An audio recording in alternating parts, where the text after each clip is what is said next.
পর্যটনের নগরী হিসেবে কক্সবাজারকে সাজানো হচ্ছে। এরই মধ্যে আমরা কক্সবাজার রেল স্টেশন পেয়েছি। অত্যন্ত নান্দনিক একটা রেল স্টেশন। এটা প্রথম যাচ্ছে ঢাকা থেকে কক্সবাজার থেকে ঢাকাতে।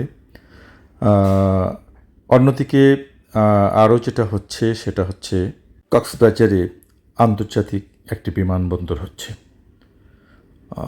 যে বিমানবন্দরটি হবে বিশ্বের অনেক বিমানবন্দর থেকে নান্দনিক।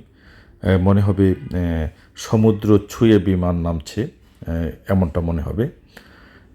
তবে সব আশার মধ্যেও নিরাশার সব বিষয়টি হচ্ছে, সর্বশেষ যখন আমি কক্সবাজার ভ্রমণে গিয়েছিলাম, সেটা দেখার পর কিছুটা হোঁচট খেতে হয় বই কি। আসলে আমরা আন্তর্জাতিক পর্যটক আকৃষ্ট করতে পারছি না। সবচেয়ে বড় কথা হচ্ছে বিদেশি পর্যটককে আকৃষ্ট করা। সেই জায়গাটা গভর্নমেন্টকে নজর দিতে হবে। তবে দিন দিন কক্সবাজারের রূপ বদলাচ্ছে।